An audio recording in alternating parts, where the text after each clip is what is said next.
Lapsus, a hacker group that's recently surged into the public light after a massive cyber attack of NVIDIA.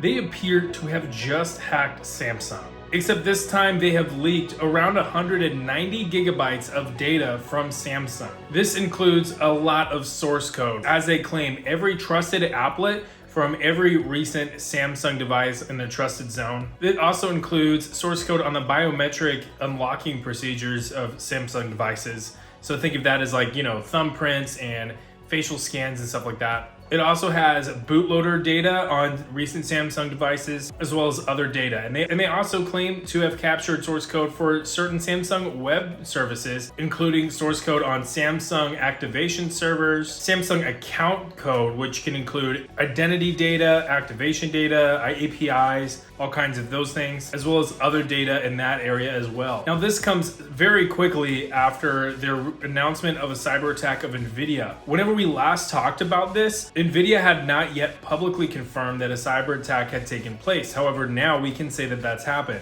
At that time, I didn't want to report 100% that a cyber attack had happened because, again, NVIDIA hadn't publicly confirmed that an attack had happened. And so for all we knew at the time, Lapsus was just basically raising smoke, trying to get some clout online, which certainly some hacker groups do tend to do. They will overemphasize the record and in an attempt to get notoriety. That said, NVIDIA has now publicly released a statement confirming that this has happened, so we can move forward knowing that Lapsus has not only hacked NVIDIA with up to 1 terabyte of data, but they have also impacted Samsung. Samsung released a statement confirming this breach. Quote, "We were recently made aware that there was a security breach relating to certain internal company data. Immediately after discovering the incident, we strengthened our security system. According to our initial analysis, the breach involves some source codes relating to the operation of Galaxy devices, but does not include personal information of our consumers or employees. Currently, we do not anticipate any impact to our business or customers. We have implemented measures to prevent further such incidents and will continue to serve our customers without disruption."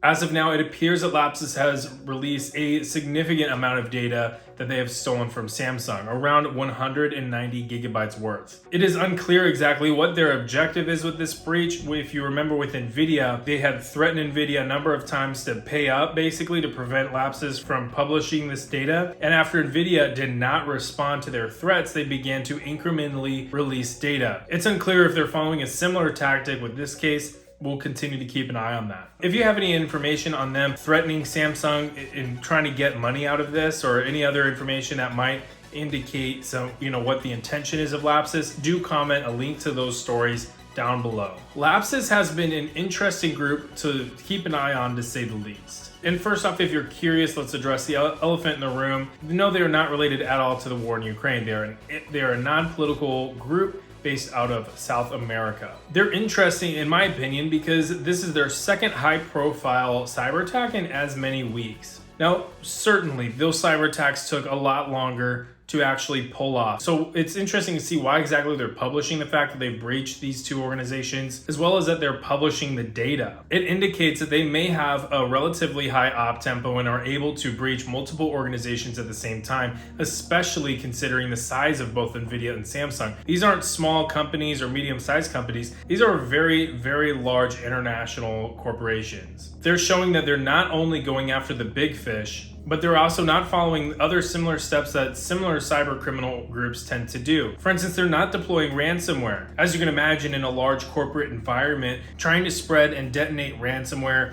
is a pretty easy way to get your operation caught and blocked. And so it appears that they're really just after the data, which these companies really prioritize protection of. In most cases, that data that they're leaking is part of what makes these companies the size that they are. It is their competitive advantage in the market. And obviously they want to protect that. They do not want that getting leaked and published online. In publicly releasing proprietary data, it appears that Lapsus is not only attempting to create credibility whenever they're making threats to their different targets that they will in fact leak data publicly online, but they're also trying to establish credibility with the public, showing that whenever they announce that they have breached a company, that they actually have, and that they're releasing some of the breach sensitive proprietary data, basically proving that there's only one source that data could have come from and it wasn't fabricated. Releasing the source code from these companies has some other issues as well. For instance, it gives coders the opportunity to see at a very low level how these systems and tools work. And that gives them a number of options. For instance, one, they could use that knowledge to write specialized malware, and that could end up,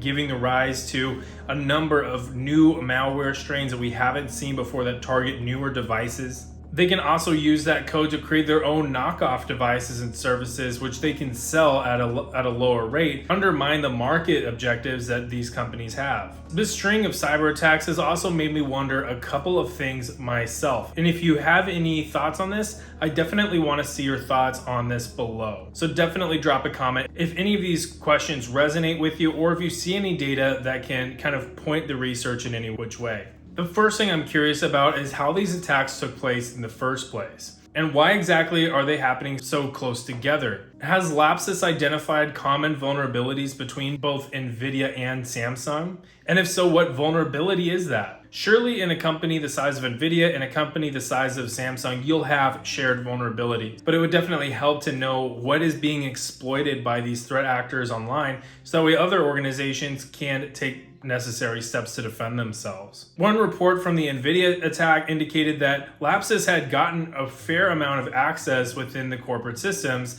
to the admin level. And so whatever they're doing to be able to gain access to these networks and escalate privileges and exfiltrate data, it seems to be working fairly effectively. Another thing that could be going on is that they may have had access to both companies for a long time. They're only now choosing to publish this data as leverage in negotiations between both companies. That's all speculation though, so definitely take that with a grain of salt. I'm just thinking out loud here. Another question I have is how much data does Lapsus have on Samsung? If you'll remember back to the NVIDIA attack, they claimed to have around 1 terabyte of data that they had exfiltrated from NVIDIA. But whenever they started releasing data, they were really only releasing data in like 20 gigabyte chunks. This leak with Samsung was 190 gigabytes. So I'm kind of curious on, was that all the data that they claimed to have? Do they have more data? What are they doing with that data, and are they engaged in talks with Samsung to try to get some sort of a payout to prevent more leaking? At this moment right now, I haven't seen anything to indicate that that is currently what is happening.